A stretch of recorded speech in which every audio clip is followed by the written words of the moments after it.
Hello, my name is Leroy Blevins. Welcome to Mysteries and Histories.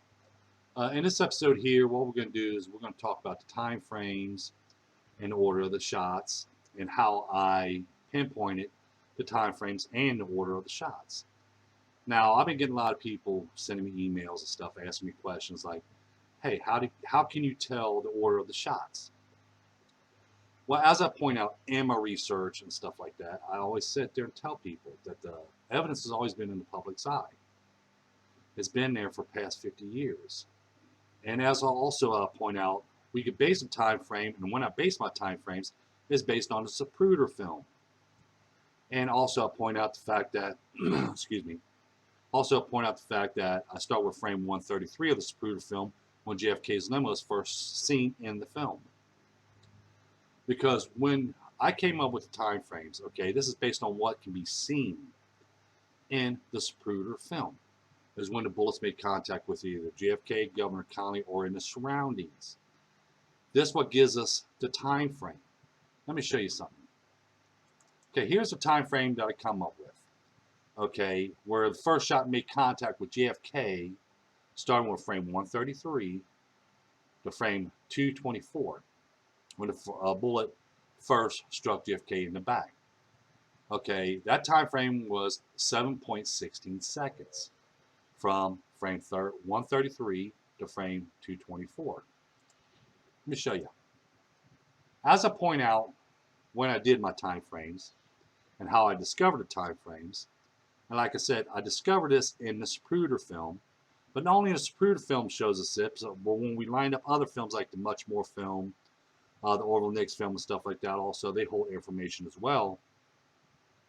And we can pinpoint the time frame in these shots, plus by eyewitness accounts. I point out that in frame 001 through frame 132, all we see is Elm Street and police officers on their motorcycles. It's not until frame 133 when JFK's limo is first seen right there. Ooh, we just passed it up. Frame 132 right here, and then we go to frame 133. This is when JFK's limo is first seen. This is where I start my time frame with this frame right here. And as I view it in motion now, okay, we're getting count on, like I said, the Zapruder film shows us the order of the shots as well.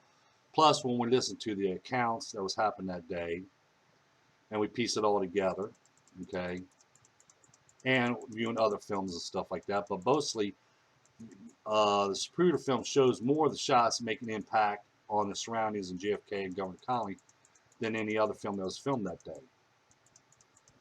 So we're going to go through here. We're coming up on frame. This is 219 right here. Here's frame 224. This is when the bullet first strikes JFK in the back. We could tell this because by frame 225, when we first JFK's appearing, we can see there's blood on JFK's face, and his hand starts coming up to his throat. And like I said, you also got to remember that Mr. Zapruder was filmed in slow motion. Okay, so JFK was first shot here. So we marked the first shot to JFK by that time frame. This is shot number 1.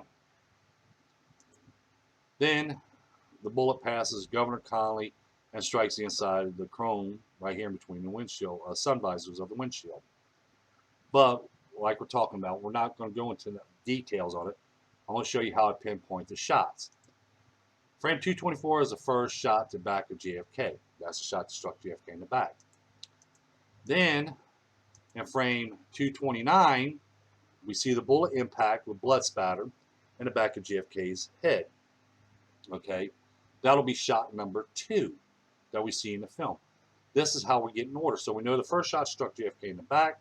Second shot struck JFK in the back of the head. Then when we go along, and right here is when Governor Connally was shot in the right side. As you see right here. This is frame 244. So this would be shot number 3. Because JFK at this point was already shot twice. One in the back and one in the back of the head. And now Governor Connally was shot in the right side as he was looking off to his right. This is how I pinpoint the shots. And then I look for evidence after I get done with this. I look for evidence to back this up, and this is how it all unfolds. Then we go along, and it's not until frame 313 is when we see another shot. So we got a long gap in between the frames now, which we're coming up to it now. Okay, here's 311, 312, 313. This will be shot number 4. Remember, JFK was already shot in the back once. That's shot number 1. Back of the head, shot number 2. Governor Connolly shot in the right side as he's looking off to his right. The fatal headshot is actually shot number 4. That's right here, as you see right here. Then after the shot, which people don't know, as JFK again was struck in the back of the head, as we see right here. So this will be shot number 5. Then we hear Governor Connolly said he heard 2 shots, and he was looking off to his right. This right here, this is frame 330. This is when Governor Connolly was shot, because the bullet's now impacting into the back of Governor Connolly, and then we see him fall over into his white slap. This will be shot number 6. Now, shot number 7, which is the curb shot. Okay, we can't see that in this film. But by listening to testimonies told by Governor Connolly and by James Tague, Governor Connolly said he heard 2 shots. He looked off to his right, which the first shot he heard was the fatal headshot to JFK. Then as he was turned off to his left, that's when he heard the second shot and he felt the blow on his back. Okay, he felt the blow on his back. And then he falls over to his white slap. Okay, here's the 2 shots he heard, the fatal headshot to JFK and the shot to him. Now remember, James Tague said he only heard 2 shots. The first shot he heard, and the second shot, when he heard it, he felt a sting on the side of his face, because that's when the bullet strikes the curb where he's standing at, and goes up and hits him inside the face. So at this point, we know 2 shots were fired at one time by the testimonies and by photographic evidence taken that day. So that'll be shot, the curb shot will be shot number 7. So this is how I pinpoint shots where they may impact, based on stories as well as the testimonies and stuff. Like I said, there's some testimonies out there are accurate because this is what we can see in the films and images, which backs it up. So now, at this point here, when Governor Connolly was shot, and then the shot to James Tague, his location where he was at, now we have a total of 7 shots so far. Now, as you see, JFK, he's out of sight. Governor Connolly, he's out of sight. But, like I said, once that fatal headshot occurred, researchers never bother looking for more into the film. They'll stop because it's always the fatal headshot, but they always try to pinpoint the fatal headshot. But like I said, when you're just looking at one part of the film, you're missing out on a lot of evidence that's still presented in this film. Now, as I pointed out, we already got 7 shots accounted for. But like I said, we're going past the fatal headshot now. We're going past the fatal headshot. Because if they go past the fatal headshot, which will let me go back here, if they went past that fatal headshot to JFK, as you see right here, okay, now at this point, for the fatal headshot, remember, JFK was already shot in the back, already shot in the back of the head. Governor Connolly was already shot in the right side. 3 shots already. But now we got the fatal headshot, which would be shot number 4. That's right here. This is where they stop. The rest of the film don't mean nothing to them. But like I said, this film here has a lot of information, has a lot of evidence in it. Because if they just went a little bit further, they would see JFK was shot again in the back of the head, which will be shot number 5 now. Now we got 5 shots being taken. And if they go a little bit further into it, we would finally see that Governor Connolly was shot in the back right here, because we see the bullet impact in the back of Governor Connolly. So now we know exactly when Governor Connolly was shot in the back.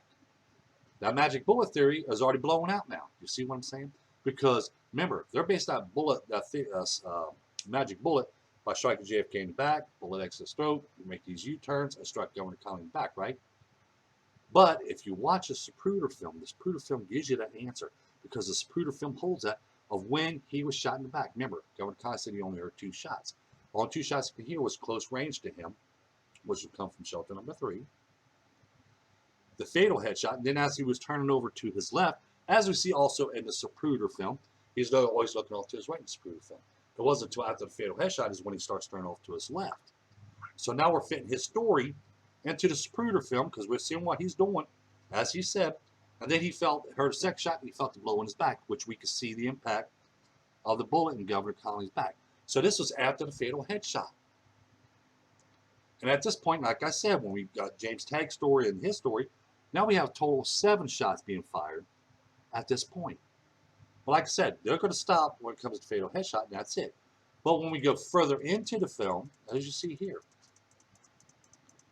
now we go further into the film. We're seeing people fall in the background, dropping down. We're going to be wondering why. And then we're going to get our answer as we go along. We go more into the film. Now remember, JFK is already out of plain sight because he's laying already down in the back seat. Governor Conley is already laying down in his wife's lap. Now we're going to see bullet striking the manhole cover. Right there. A bullet strikes the side of the manhole cover. Right here. Which will be shot number 8. And then we got shot number 9 strikes the top corner of the manhole cover. And then we're going to see the bullet ricocheting upward.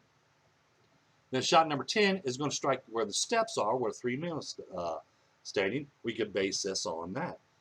So now we have more shots being fired after JFK was shot and after Governor Conley was shot. You see what I'm saying? So now we have shot number 8, shot number 9 striking the manhole cover. We have shot number 10 striking the steps where where the 3 men were standing. This is, like I said, this is based on the films and images that was taken that day of the order of the shots. And then we go down a little bit further again. Then we have 2 more shots ring out right here. One shot right here into the grass area. Another shot into the grass area, which would be shots number 11 and 12. And then we have the final last shot was to the sign on the lamppost. This was the 13th shot. That's how I knew how many shots were taken that day. This is how I knew the order of the shots, based on the Zapruder film and other information from testimonies and from other films and images that was taken that day. This is how we found. But look at here. The Zapruder film shows us this. Here's frame 416. Shows a bullet, which I'm going to zoom in. Shows a bullet striking this sign on his lamppost. Striking and ricocheting off of it at the same time. This frame here. You see what I'm saying? Frame 416. If researchers threw away that, hey, let's see what the Zapruder film shows us. Okay, let's not worry about this altering or, you know, this or that, this and that. Let's look at the film itself and see for ourselves what this film shows. But that's a part of it. Let's look at the whole film. Let's see if there's any information there.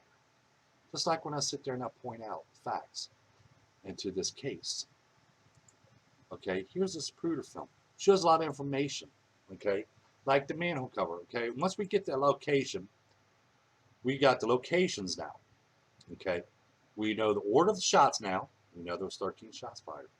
We knew where these shots made contact with. As you see right here, shot number 13, sign on lamppost. Shots 11 to 12, grass area. Shot number 10, steps where 3 men were standing. Shots 8 and 9, side of the concrete manhole cover, top corner of the concrete manhole cover. When I get this information, it's like, okay, the Zapruder film shows 2 bullets striking and a bullet ricocheting upward in the Zapruder film of the manhole cover. So now I'm going to say, okay, well now let's see if there's shots that actually occurred there. And then I found images of the Secret Service agents and police officers and them like that, looking around that manhole cover, retrieving a bullet from that location, and finding out there's 2 bullet holes still in that manhole cover, concrete. So see, that's how I compel my evidence based on photographic evidence as well. I see it in the Zapruder film, 2 shots striking there, as I pointed out. Right here. We're going to zoom down. So see, like I said, everything that I'm telling everybody is presented already in the films and images. It's always been there. It's been in the public's eye. And all I'm doing is finding this, piecing it together, and presenting what was already shown and what was been there for the past 50 plus years. Just like I said. Okay, we're going to look at the shots to the manhole cover. Here's frame 398. Well, 399 shows a bullet striking the side of the manhole cover. The side of the concrete manhole cover. And then we go back to normal, where you see the manhole cover still back to normal, nothing striking it, nothing hitting it. Then we go further into it. Now we see a disturbance on the top corner of the concrete manhole cover, another piece of concrete flying up in the air. But this time we see the bullet ricocheting upward, as you see right here. See? Now watch. Let's do this in motion. See how it's normal. Watch that manhole cover. Watch just where my cursor is. Watch that. Bang. Pew. See what I'm saying? Hit. Ricochet upward. You see what I'm saying? Zapruder film shows us that. So since the Zapruder film shows us that, let's go ahead and look and see if there's any photographs taken that day of somebody around that manhole cover. So we pinpoint the manhole cover. And we see the Secret Service agents and police officers looking around there, retrieving bullets from that location. Bullet holes still there in the corners. Top corner, exactly where we see it. That's what I'm talking about. This is why I always pinpoint it, and I tell people, okay, the evidence is there. The first strike on the side of the concrete manhole cover, you watch my cursor right here. That's where the first bullet strikes right here. Back to normal. So there's already a bullet that struck right here. Then we go into frame 401. Another bullet strikes top corner now. So see, the Zapruder film is showing us the bullet striking there, pinpointing that location. Then when we go into, and then we see the bullet ricocheting upward. Then when we go look for more evidence to compel on top of this, we're going to find images of Secret Service agents and police officers looking around that manhole cover. We're going to see them retrieve a bullet, an image of them retrieving a bullet from that location. Now, a lot of people sit there and say, oh, no, that was a piece of skull from JFK's head. No, because JFK was shot in frame 313. So that's over here. That manhole cover is further down this way. Remember, everything that was going over to the left side of JFK. Brain matter, blood spatter, and everything's going off to the left side of JFK, right? Not forward. Remember, that manhole cover's still forward. That hasn't even been struck in yet until they go past it, and then there's bullet striking there, as you see in this film. So we know it wasn't bone or nothing. It was not a piece of JFK skull. We know it was bullet retrieved there. That's how I get my information. I look at the Zapruder film. It shows us bullet striking here and there where JFK was struck. Just like when I sit there and tell people, when we look at the first shot to JFK, struck in the back, bullet exits his throat, goes past Governor Connally, strikes in between the sun visors of the limo, right? I point this out as well. Let's see, right here. Okay, we're going to start frame 220. Okay, there's 224. JFK was struck in the back. Bullet is now exiting in his throat. It's passing Governor Connally's head because now we're getting a reaction because he's moving off to his right. He's pushed off to his right, looking over his left a little bit like something just passed his head. And then we're going to see something strike right here in between the sun visors, right here. It's pushing, because when that bullet is impacting into that chrome, it's pushing it up a little bit. This is why we're getting that high glow of the chrome, because it's being pushed up, as we see in the film. So when I found this, I'll be like, okay, well, something, exit JFK's throat, going out to the left. We see the reaction of Governor Connally. Something struck in between that sun visors. So I started looking through images, and all of a sudden I see an image of the inside of JFK's limo, and in between the sun visors we see a bullet dent. We see a bullet dent. And then we know that there was 2 bullets retrieved, bullet fragments and bullets found in the front seat of JFK's limo, 2 of them. One hit the windshield and one hit the chrome in between the sun visors. This is the bullet that struck JFK in the back and exited his throat. That's this bullet here. So you see, that's how I compel the evidence, because what the Zapruder film shows us and tells us, there's other images and films and stuff to back up, just like the gunman's location and everything else. I just want to make this video here to show people how I pinpointed my time frames. Because once you get time frames marked, as you see here, once we have the time frames of each one of the shots, and then we mark down where these shots make contact with, then we can go further on where, when we start lining them back up to where these shots came from, then we know where these shots came from. Because we already know where the gunmen were at based on photographic evidence that was taken that day by the people. And then we know the shots in between, where we can see two shots being fired at the same time, which was the curb shot to where James Tague was standing, and the shot to Governor Connolly. Because remember, Governor Connolly was shot number 6. And then shot number 7 occurred at the same time. And as you see time frame here, they was fired exactly almost at the same time. You see what I'm saying? So see, now we can pull more information from it. People ask me how to come up with time frames. This is how I came up with time frames. Based on the Zapruder film. The Zapruder film gives us that information. The Zapruder film does give us that information. All we have to do is just sit down and watch the film when the bullets make impact and stuff. Mark this down. We got a time frames then from there, because we stop it every time we watch the Zapruder film in sequence when we're watching it. As soon as we see that bullet make contact, we push the stop button. Now we have, look at the bottom, we're going to see that time. Then we can write down that time frame. And then once we get all that together, then we start putting, after we get done marking time frames, as you see here. Then after we get done marking it, then we're going to see, well, okay, now we have the time frame here. So now let's go in between these time frames, as you see here. And let's see, when we mark this down, we go, okay, well, there's only between shots, say, 6 and 7. Well, it struck here and it struck here at the same time. So when we look at this, we're going to see, well, yeah, this adds up, because there's only a 0.1 second in between these two. These two shots right here, as you look right here, there's only 2 seconds in between them shots if you look at it. That's how we know the time frame in there. Now we know there were shots being fired at the same time. You see what I'm saying? This is based on photographic evidence. Everything I present is based on photographic evidence. I just made the discoveries. I was not there that day, as I keep on pointing out. I was not there that day. These people took the films. These people took the images, like Zapruder film. Zapruder took the film. He took a complete record. He made a complete record from his film. As he was filming, he was making a complete record of when shots made contact with, other shots being fired, and everything else.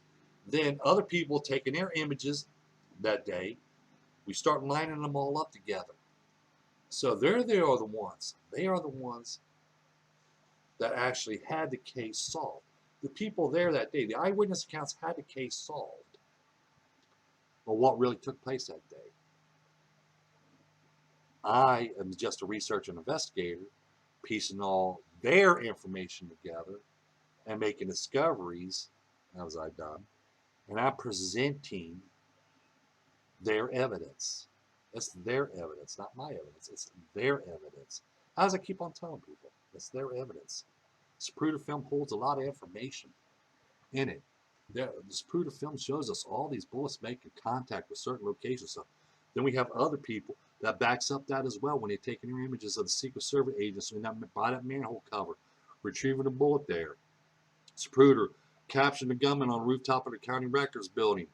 When we line that all up, we go see the shots that he took that day. The curb shot, James Tague. Now we know that Oswald did not take those shots to the curb shot, based on the information that we're getting from these films and images. Zapruder film shows us this, that Oswald didn't take that shot to the curb where James Tague was standing. That shot came from the gunman on the rooftop of county records building. These images and these films hold too much information and too much evidence that people just overlook, because they, like I said, when it comes to Zapruder film, it's either been altered as they want to put it, or they just base it on that one fatal headshot. What about past that fatal headshot? Did anything occur? Yes, as I pointed out, a lot of things occurred after that fatal headshot to JFK. I just want to make this video here because people keep on asking me how to come up with my time frames. As I pointed out, I just showed you how I came up with my time frames. Always in the description down below, you find a site where you can order my book, Evidence of Conspiracy, the only book you ever need in JFK assassination. Share this information and all the other information from my videos on your social medias with friends, families, and relatives. Don't forget that subscribe, and don't forget that like button. Thank you, and you have a pleasant, pleasant day.